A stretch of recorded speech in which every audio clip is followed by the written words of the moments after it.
Sophie Industries presents the Dark Depths Podcast.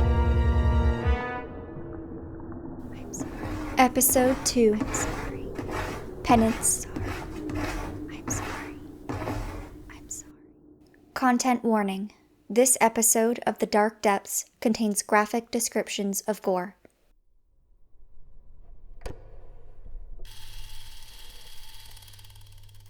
Hello divers, welcome back to another thrilling tale in the Dark Depths of Isarine. I am, of course, your humble guide to the unknown, Pahli of Oren, and this is my series where I take you on wild adventures across the continent, uncovering terrible monsters, chilling disappearances, and unexplainable mysteries. I recently teamed up with my friend and business partner, Chelta of Daruna, to distribute the Dark Depths to a wider audience. But it's a lot of work and just two of us. So if you like the Dark Depths, please be sure to tell a friend and write us your thoughts and feedback. It'll really help us gain momentum and continue to provide you with these incredible stories. And without further ado, let's dive right into today's episode.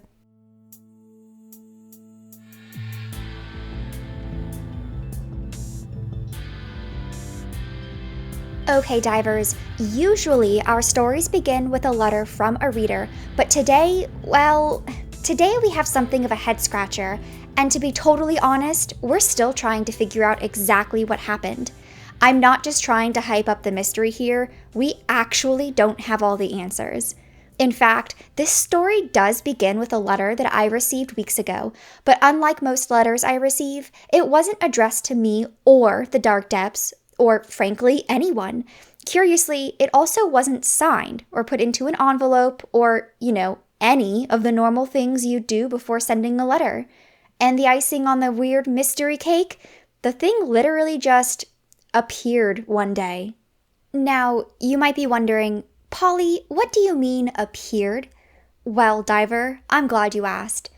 I mean appeared. As far as we can tell, the thing manifested out of thin air. I know. Weird, right? So basically, a few weeks back, Charles knocks on my door, and when she comes in, she's holding a stack of papers. Apparently they had been, wedged into the doorway somehow, and as we start reading, we quickly realize it's a letter. But this, my friends, is no ordinary letter. For one, we have no idea how it got there. Now, typically, we receive all of our Dark Depths letters through the Hunters Guild, and we pick them up about once a week. We never have them delivered straight to our home. But wait, it gets weirder. Many of you may not know this, but Charles and I are actually sharing a house in Alexandria close to the academy. Our house has 2 floors. The downstairs has a kitchen and a living room and Chelta's bedroom. Upstairs is my bedroom, our study, and small balcony where we keep some plants. The thing is, Chelta found the letter after arriving home from the market. Okay, great. What's the problem? Well, you see, that morning, Chelta had left before I'd woken up and locked the door behind her. I went straight from my bedroom into the study and closed the door. I haven't left the study at any point prior to Chelta getting back. So when Chelta arrives home, the front door is locked, all of our windows are closed, and the letter is wedged into the door of the study upstairs. When I first explained the impossibility of the situation to Chels, she thought I was messing with her. But when I asked her how I could have wedged a letter into the outside of the door while I was inside, her face grew pale.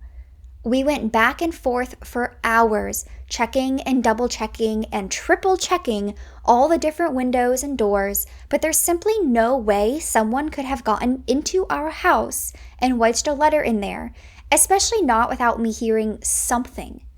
The whole scenario was so bizarre, even Acer Solavat was stumped. The best he could offer was that one of us must have misremembered, or Chelta had somehow gotten mixed up on the letter being in the front entrance rather than the study doorway. Now, of course, we've gone back and forth about this 100 times by now, but Chelta knows what she saw, and I believe her. Despite that, I desperately hope that Acer's right. I hope that one of us misremembered something or that there's some other innocuous explanation, because otherwise, well, you'll see. Let's dive into the letter, shall we?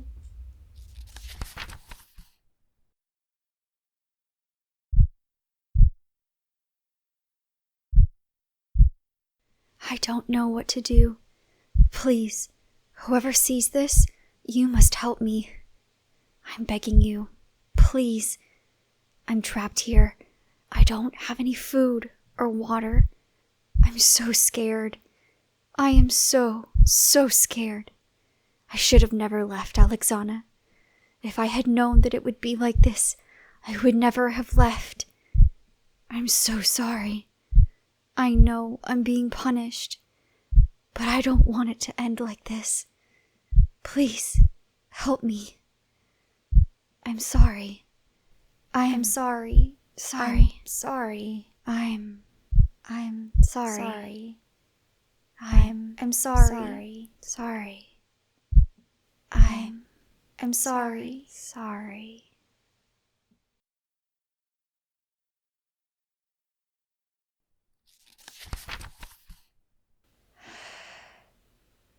This all began soon after I moved into this house. You must understand, I spent my entire life working day and night to become a dutiful servant of the holy kingdom of Alexaria. I crawled from the mundane and forgettable lives of my family and have given everything for my post, all to serve the prosperity of Alexaria. It was not easy for me to leave my new home, my new life, everything I had worked so hard to build from the very foundations of dirt and dust. But after hearing what happened to the king's circle, I knew that a great storm was brewing, and so I decided to flee while I still could. I was looking for somewhere to settle, far from the politics and machinations of Alexaria. I'm not a hunter, so my options were limited. The wilds and Dragon Coast were both out of the question, and I wanted to settle down, to find somewhere stable, which meant the nomadic tribes of Fine were off the table as well. Not that they probably wanted me there anyway. By process of elimination, I decided upon the desert nation of Nauru. I had no interest in living in the desert, but at least it meant getting away from the shadows of Alexana. And so I packed up my essentials, grabbed all the money I had on hand, and hired a private mercenary group to take me across the belt of Isarine. Imagine my surprise when I found out the group was headed by the infamous Violet Hand, a man known for his cruelty and violence against the Alexarian aristocracy. Luckily, I had left all my nice clothes behind and managed to pass as a simple traveler, searching for my long-lost father. It was half-truth. I do have a long-lost father. I just have no interest in finding him. Regardless, I don't believe Violet Hand or his crew ever suspected me of lying, and I was surprised by how cordial they were in general. Thanks to their hard work and respect for discretion, our trip across the belt was uneventful, and I parted ways with them in Bushira. From there, I found a group of merchants who were traveling further west, and decided to go with them. They were a quiet bunch, and I appreciated that. Once we arrived at our destination, I found the local Hunters Guild and explained to them my situation, more or less, that I was an Alexarian native who needed a place to stay long-term. The head of the local branch seemed confused and checked with me several times to ensure they understood me correctly, but after reassuring them that yes, I was sure about my decision, they seemed to hesitate for a moment. I don't know if I knew at the time that something was wrong, but I did notice their hesitation. They told me that there was one house in the village that was currently unclaimed, as the prior residents had moved out east toward Fine or Dragon Coast ages ago. I asked why it had been remained unclaimed, and they simply shrugged, explaining that few people moved out here to begin with. That was good enough for me. I tried to pay for the house, but they insisted that I didn't need to, and provided me with a map of the village. They warned me about sandstorms and the difficulties of living in the desert, but I brushed away their concerns. I could handle weather, as long as assassins weren't showing up at my doorstep overnight. Finally, they asked me to give my name for registration, and in a panic, I told them Cicada of Peart. And just like that, they handed me the key, and I was off. It took me a few days to settle in. The house was small and dingy. The wood had been damaged, and the whole thing looked about ready to fall apart. There were only 2 real rooms, one that served as a kitchen and living space, and one that served as a bedroom and small study. It was a far cry from what I left behind, but I was thankful at least to have wooden tables and chairs, though they creaked with age and neglect. The whole place was covered in sand, but I was exhausted from my journey, so I made slow progress cleaning the place. I spent the first 2 days mostly sitting on the sandy floor, staring listlessly into space. I felt simultaneously free and shattered, hollow but safe. I went to the tavern for food, but found my appetite lacking, and seldom finished my plate. I could see a look of concern on the tavern keep, but they never said anything, much to my relief. On my 3rd day, someone showed up at my door. I wasn't sure who it was, so I was cautious opening it, but I was relieved to find that it wasn't anyone I knew. The man introduced himself as Chorus. Apparently, he had heard from the tavern that there was an Alexarian woman who recently moved in, so he was taking it upon himself to greet his new neighbor. It was the kind of quaint mannerism that people out in the country engage in, I suppose, and so I thought little of it. We exchanged some minor pleasantries, and Chorus asked me what I was doing here. It was innocent enough, but something about the way he asked me set me on edge. I gave him the same cover story I'd given everyone so far, about my long-lost father, but then Chorus asked me for my father's name. I lied and told him I didn't remember. Chorus seemed confused by my response, but he quickly brushed it aside and asked if I needed help cleaning. I said no, but he insisted, so he ended up getting some tools from his house and helping me clean, and we finally managed to rid the place of most of the sand. I thanked him and offered to treat him to a meal at the tavern, which he graciously accepted. Our conversation was light and pleasant, and after the meal, we said our farewells. The next day, I went out to the market to buy food and look for work. I didn't need the money, not yet, but even just after 3 days, not having anything to do was becoming exhausting. I ended up stopping at the local forge and met Zoe, a blacksmith. I offered to serve as an apprentice or assistant or whatever she needed, even offered to work for free. She seemed hesitant at first, but eventually agreed to allow me to serve as an assistant until she figured out what I was capable of. I could tell from the way she talked that she didn't want an assistant, and perhaps could not even afford to pay an assistant, and that the offer was only out of the goodness of her heart, a selfless desire to help me settle in, and I was incredibly grateful for it. I spent several hours there, learning the various tasks around the forge, until eventually the sun began to set and we closed up the shop. I had always loathed the feeling of being covered in sweat, and especially so if I didn't have a place to bathe. But that day, as I walked home, with the evening breeze rippling along my drenched shirt, it felt strangely cathartic. I wondered if this was why my parents had decided to settle into the countryside, away from the hustle and bustle of city life. I didn't have long to linger on the thought, because as I neared my home, I was shocked to find Chorus already there. He had a hammer and wood and nails and was boarding up the windows on my house. I asked, or rather demanded, what he was doing, and he replied that there were frequent sandstorms, and that I needed to board up the windows to keep the sand out. The prospect seemed insane to me, but he explained that he had taken the liberty of ordering some glass windows for me, and would help me install them when they arrived. He also offered to replace some of the interior wood, including the floorboards, but I immediately refused.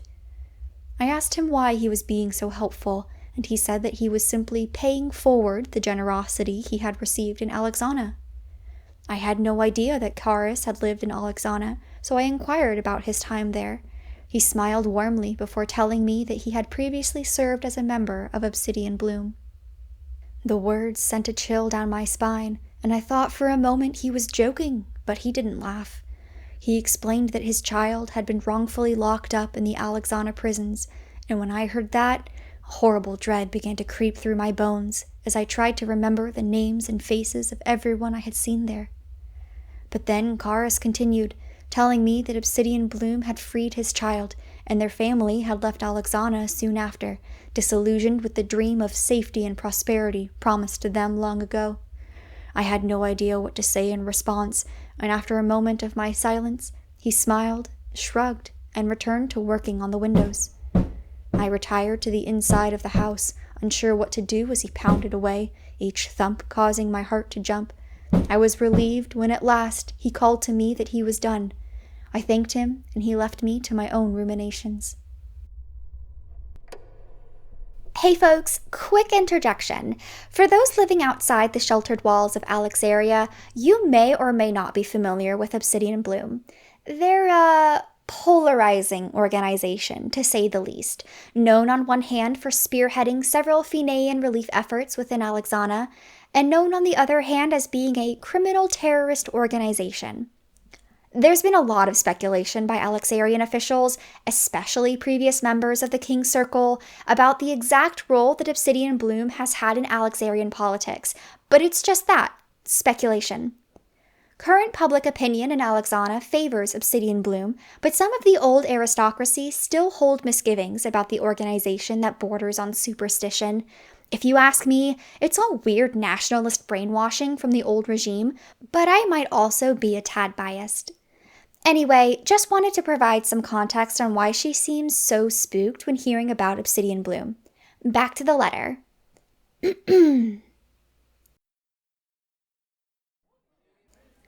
I went out to the tavern as usual, lost in my own thoughts, picking at my food until the tavern closed.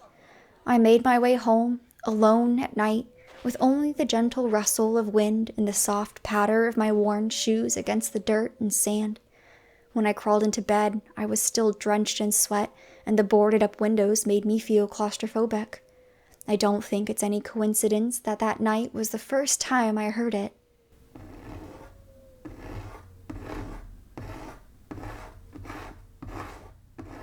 I didn't really think much of it at first.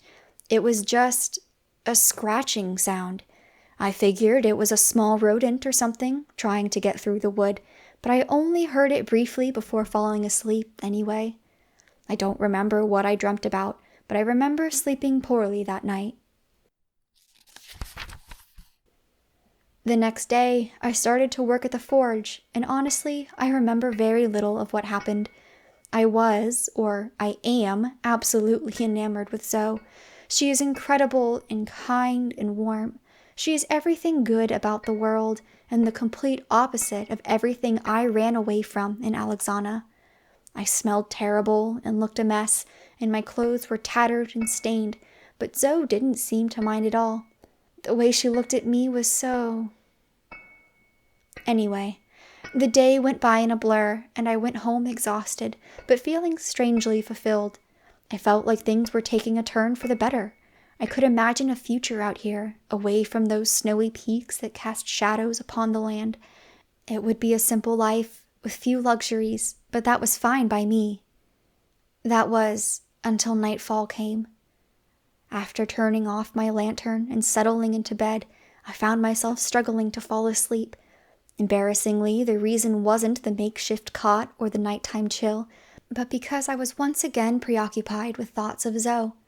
Thinking about her made me feel calm, but it also set my heart ablaze. It made my palms sweat. It made my mouth dry. Those pleasant thoughts scattered the moment I heard the scratching again. I tried to ignore the sound, of course, but the more I tried, the louder it grew. The scratching almost sounded like whispering. It was odd and unsettling, but I figured it was just another quirk of the house being old and neglected, something I would soon grow accustomed to. I wondered for a moment if the sound was because Karis had boarded up my windows, and the scratching was in fact some strange interaction with sand and wind whistling through the cracks. The thought made me angry, and I tried to stop myself from blaming Karis for my insomnia. It took me longer to fall asleep that night. The next morning, I decided to investigate the sound, but I could no longer hear it, and as I looked outside the house, I couldn't see anything that looked strange. After a while, I gave up and went to work.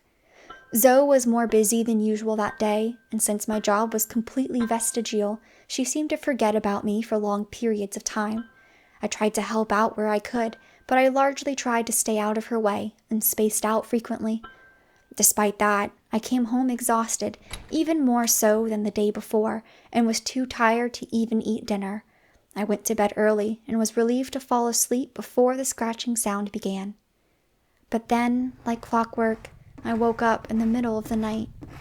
The scratching sound was back, even louder this time, and just hearing it started to make my blood boil. All I wanted to do was sleep. I tried covering my ears, even tried wrapping my head in cloth, but it didn't help. I could still hear it, ever so faintly, scratching. Always scratching. Scratching, scratching, scratching.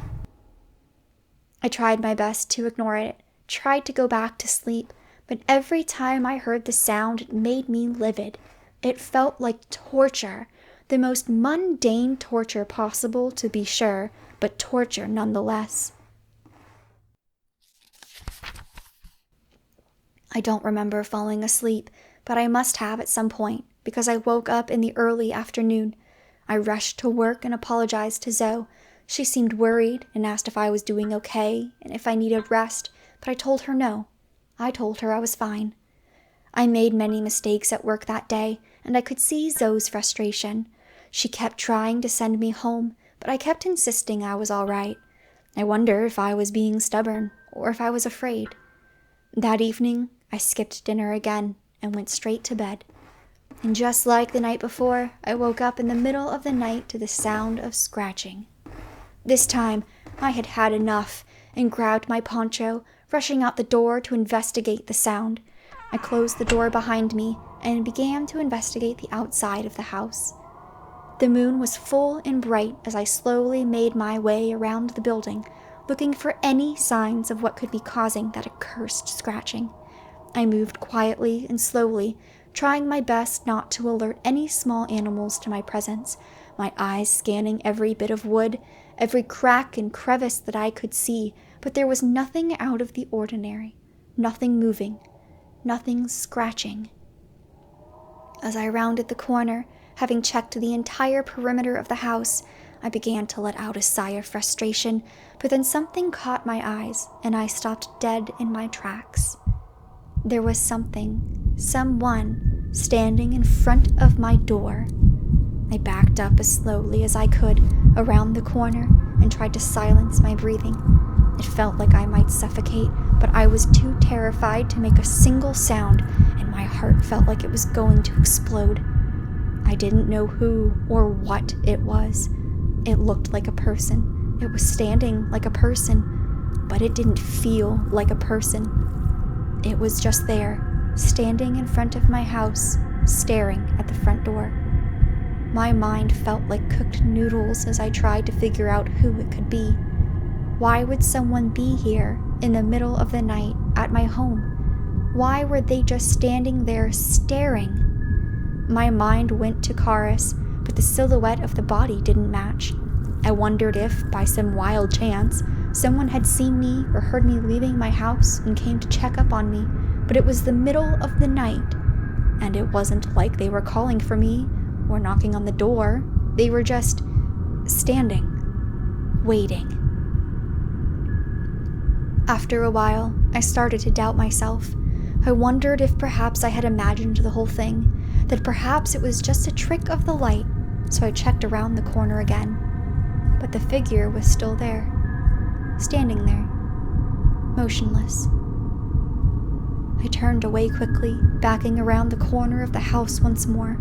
I wanted to scream, to yell for help, but I didn't know who would help me, and more than anything, I didn't want to alert that thing to my presence. I looked around me frantically. Out in the desert, there was little cover to hide behind. There were houses a distance away, but between here and there was just empty dirt and sand. I was terrified of being caught in the open, of it seeing me while I was trying to make my escape. Still, just the thought of that thing standing outside my house made my skin crawl, and so through sheer force of will, I started to move, inching my feet along the ground, keeping my house between me and that thing. I shuffled as quietly as I could, holding my breath as I stared, unblinking, toward my house. After a while, I finally managed to cross the swath of empty land and arrived at the house of Karis, or at least the back of it. I snuck around the side, looking for his bedroom, but I couldn't see clearly into the home. He had curtains over the windows, and I had never been inside before, so I decided to try the front door instead. I sidled along the edge and knocked quietly at his door, but I didn't hear any movement from within the house. After waiting a while, I knocked again, louder this time, and finally heard some shuffling from inside. I realized then that I had a clear view to my house from there, and as I looked toward the front door, I noticed that the figure in front of it was gone. In a moment of sheer terror, I began to run, sprinting down the road as chills rippled across my skin. I could almost feel it just paces behind me as I bolted down the streets as fast as my legs would take me. I ran toward the only place I knew, other than my home. I ran into the forge. There were hardly any places to hide in the forge, but I managed to find a spot to squeeze into between miscellaneous materials and metals and boxes. It was a tight fit, and I knew that if it caught me, it would be the end, but it was all I could do. My body was drenched in sweat, and tears were streaming down my face, but there was no time for me to recuperate. Only a moment later, I heard footsteps along the dirt, toward the forge, toward me, and my body grew deathly still. I didn't even dare breathe as the footsteps approached, one step at a time, closer and closer, until they finally came to a stop. They stayed there for what felt like an eternity as I held my breath. I could feel myself grow lightheaded. I could feel my body straining, my veins bulging, my heart bursting from my chest, but I refused to breathe. I was too scared.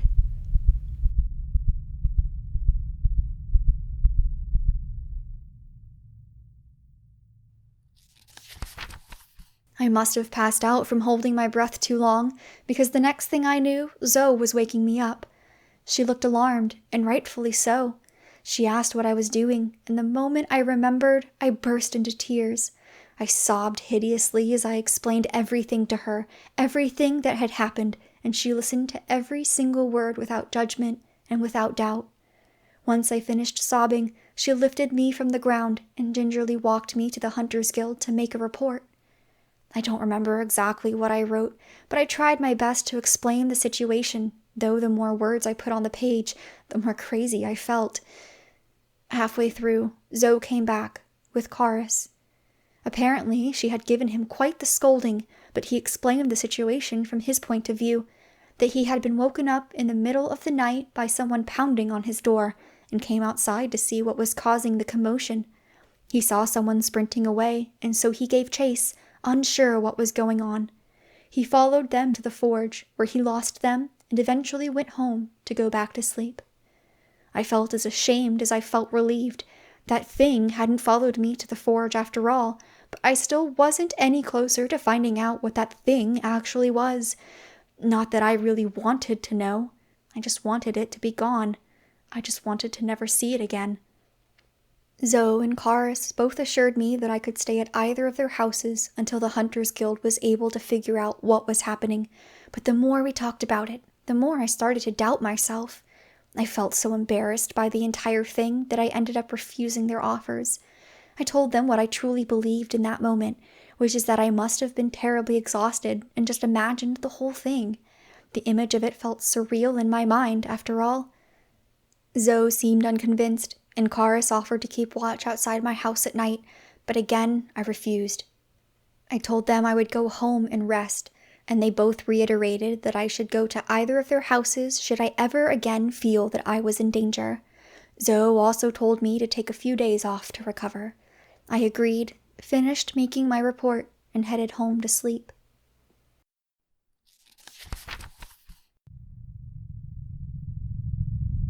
I don't remember going to bed. I don't remember falling asleep. I don't remember dreaming. I just remember waking up with a horrible fear deep in my bones that caused my eyes to blink open. I sat up from my bed, and I could feel the hairs on my arms standing up, my ears twitching as I listened closely. And then I heard it.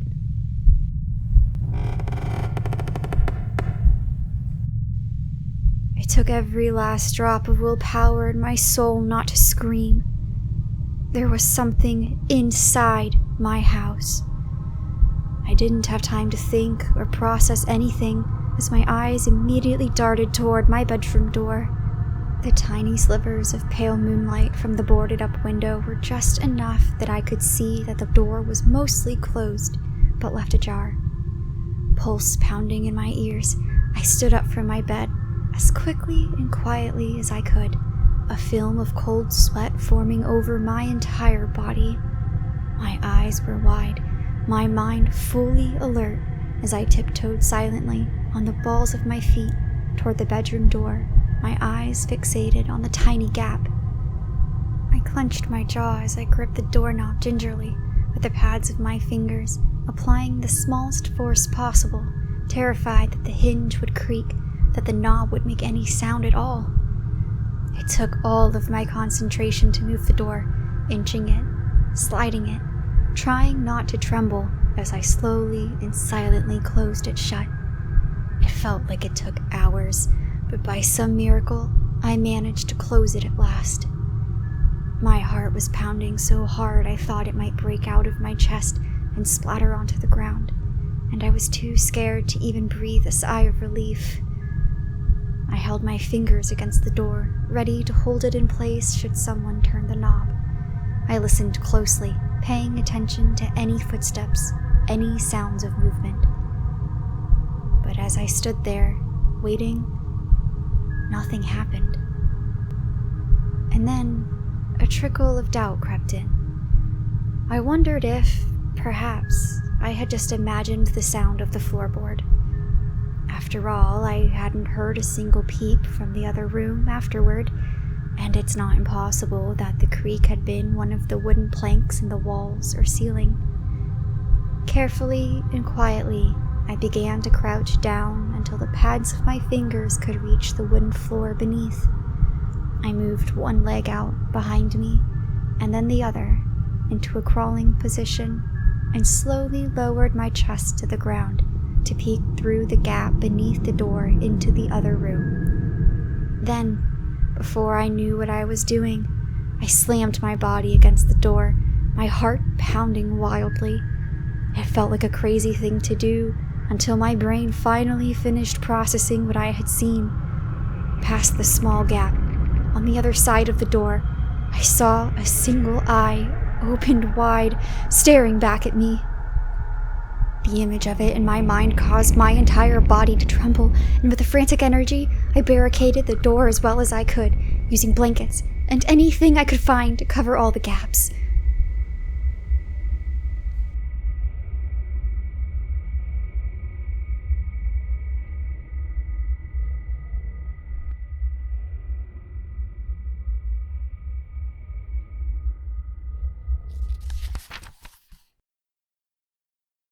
I do not know if I will ever escape this house.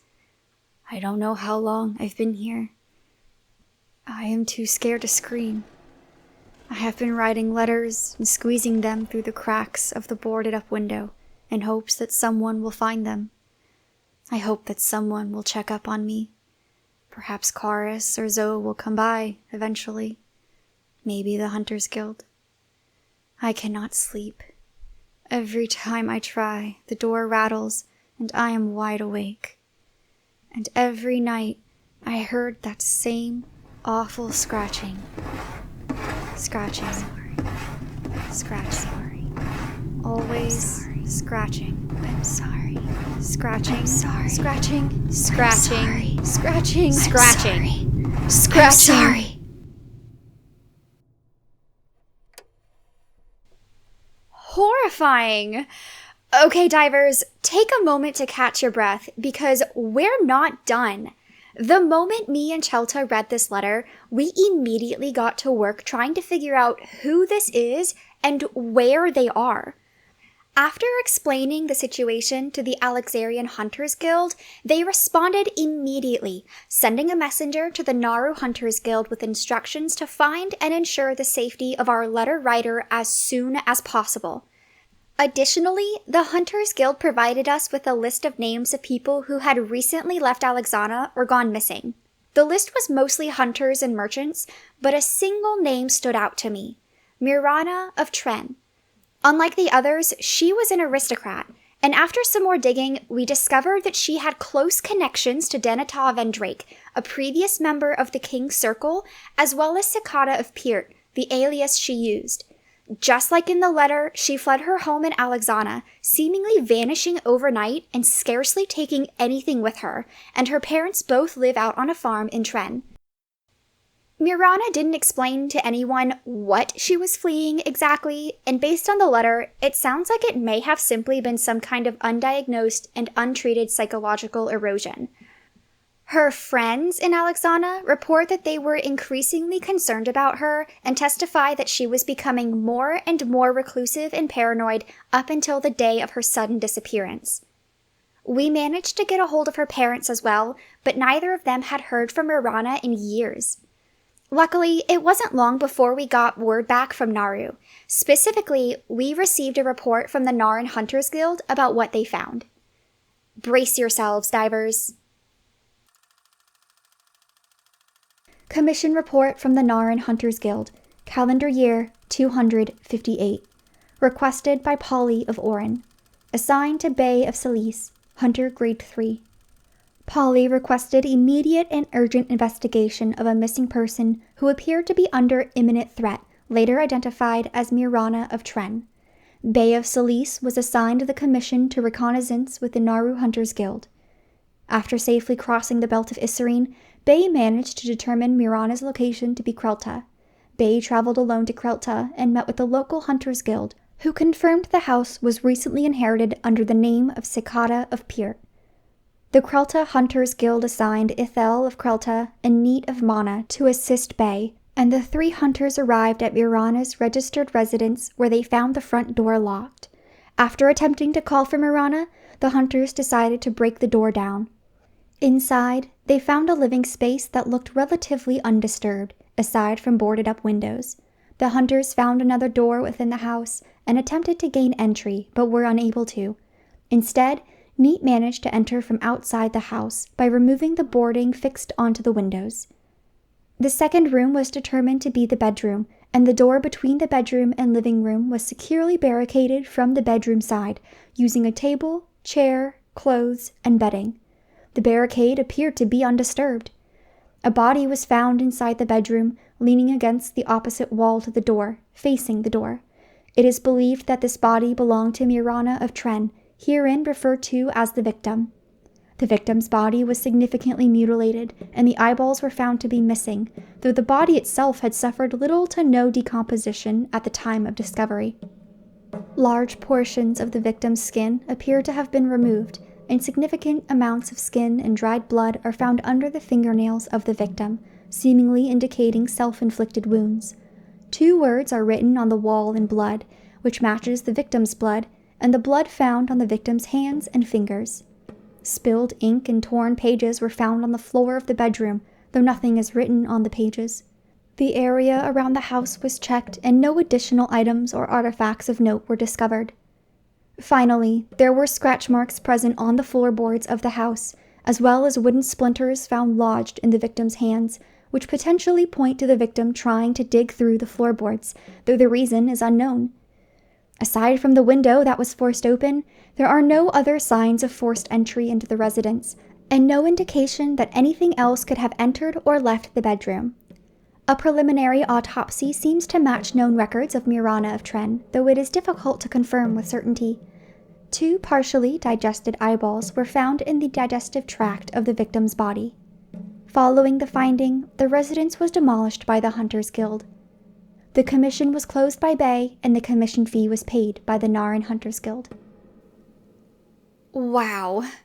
Now, during this time, I would usually try to make a joke to lighten the mood, but this is, honestly, one of the most disturbing and heartbreaking Hunters Guild reports I've ever read. Because of the state of the body, we can't exactly confirm that it's Mirana of Tren, but it seems extremely likely to be her.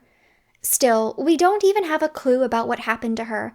All that we have to go off of is the letter claiming that there was a strange figure standing outside her door the night before, and an eye of someone looking at her from the other side.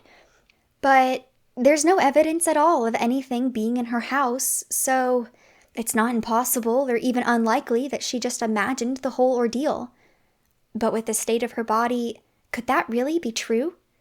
The Hunters Guild spoke with both Chorus and Zoe, both of whom were horrified to find out what had happened. They had both stopped by Mirana's residence in the day following her report with the Hunters Guild, but found the door locked and couldn't get a response from her from within. After a few days, they had assumed that she had moved out of town, perhaps back to Alexana. Nobody in Krelta noticed any suspicious persons around Mirana's residence in the days leading up to her disappearance or the days after. Nobody else in Krelta has reported seeing anyone standing around at night. No evidence was found in the house indicating another person or presence. I also managed to get a hold of a copy of the Hunters Guild report that she filed in Krelta, but it's somewhat of an incoherent mess compared to the letter. It rambles on about random details, mostly focusing on the scratching sound, and only mentions the figure standing outside her door a total of 2 times, and both times it's mentioned almost in passing, like she doesn't want to acknowledge it or bring attention to it. We've continued to investigate how exactly this letter came into our possession, into our home, but there's no trail whatsoever. The letter wasn't sent through the Hunters Guild, and we don't have any way to know who entered our home or when. The only thing that we really managed to find out was that the letter had arrived at our house fast. Impossibly fast.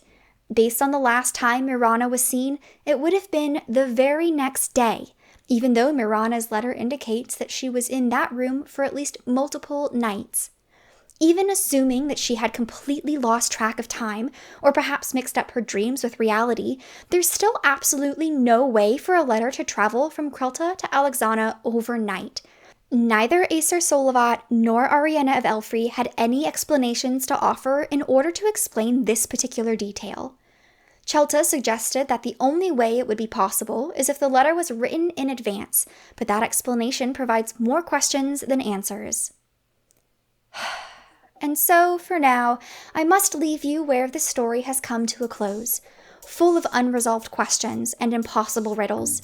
If it weren't for the horrifying scene in Krelta, I would have assumed that this was all some kind of elaborate prank by Chels herself. I hope that we someday get answers for what happened here, and if we do, I'll definitely send out an update. But for now, the trail has gone cold. In any case, thank you for joining me on another harrowing adventure into the Dark Depths of Isarine. And please, divers, please take care out there. If you see anything suspicious, report it to the Hunters Guild immediately. Don't let things like pride and shame be the reason you're on an episode of the Dark Depths. Don't be afraid to ask for help. We're all in this together.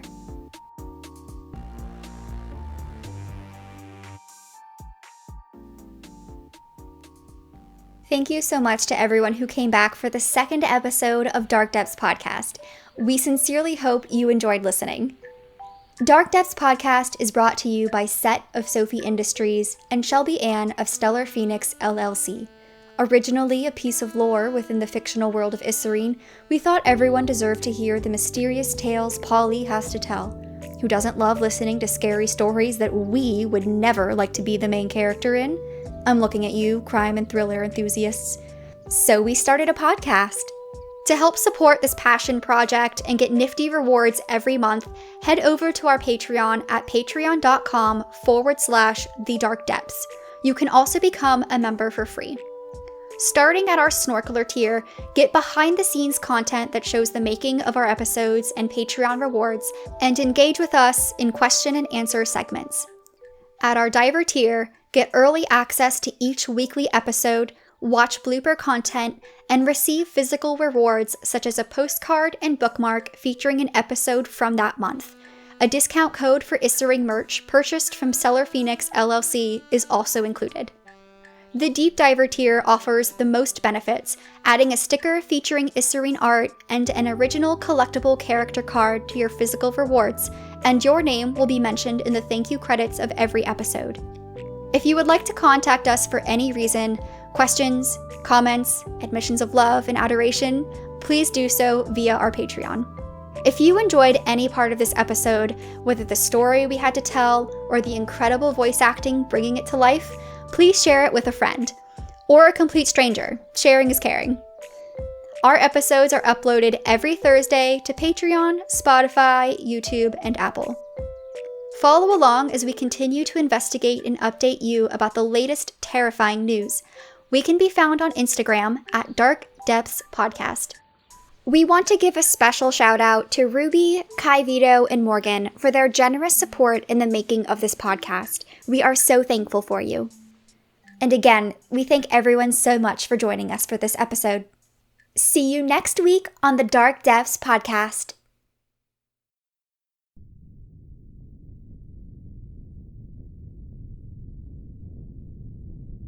Dear Pahli, I have many updates for you today, which I hope you'll find intriguing, if nothing else. I will begin with a follow-up from your Serpent Head Lake story. I have confirmed that the finger marks were indeed caused by forceful deformation and not a manufacturing issue. I am still studying the clear fluid sample I received, but my preliminary analysis confirms what I believe we were both suspecting. Something was either birthed in that suit or in the lake. The fluid is rich with black essence, which is, to put it lightly, not good. Additionally, I have received the confidential report from Krelta. There are 2 pieces of missing information from the Public Hunters Guild report, which I think you'll find of interest.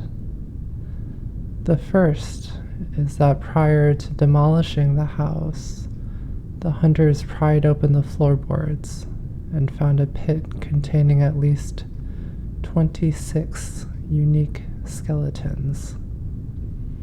The Hunters Guild is still trying to determine who those skeletons belong to, but have informed me that the process will be slow.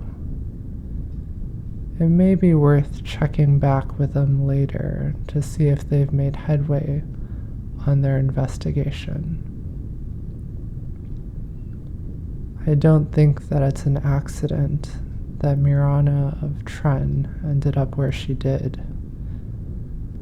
Though, since she is not here to answer for herself, we may never know if she arrived at this house intentionally by her choice or by someone else's design. Perhaps both may be true. As you correctly hypothesized, Mirana was indeed related to the Black Essence Research Division in Alexana, and played a significant part in determining the direction of Black Essence research. She was a large portion of why I left the academy, as I could no longer stomach the kinds of experiments she thought were of high academic value. Of note, I reported her several times to her superior, Denida Vendrake, and my own guardian, Callus Solavat, because I suspected her of using live human subjects for her experimentation. The former dismissed my concerns, and the latter ominously told me, "Judgment will come to those who violate Pearl's design." I digress. The second piece of information missing from the Narn Hunters Guild report is the words that were written upon the wall in blood. These words read, "Hello, divers." Yeah, come in.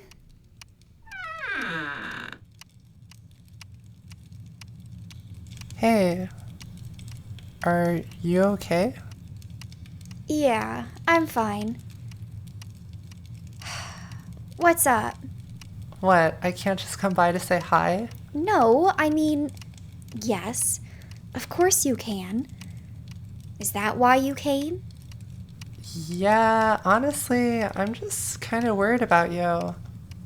I'm fine. You know what I always say, chin up, grin up. I'm fine, really. I just haven't been sleeping well lately. Still thinking about that Obsidian Bloom stuff? Yeah. I mean, they denied everything, of course, but I looked over the information from you and Ariana, and I mean, it really is the only thing they share in common. And now with the story of Mirana, Pahli, do you think Karis killed her? no. I mean, I don't know. I don't know, Chels. I don't really know what all of this means. The analysis was finished, and just like last time, there are clearly two different writers. The first and last page are distinctively different in both handwriting and style from the rest of the letter. I don't think it was Karis, but I just... How about this? Let's go for a walk and get some fresh air. Yeah, maybe that's a good idea. By the way, I think someone was waiting for you outside. What? Who? Dunno, didn't get a good look. Just saw someone standing outside, unmoving, staring at the door, so I figured they were waiting for you. Gotcha! I'm gonna kill you, Chels. Chin up, grin up, Pahli. Let's go. You crazy bitch.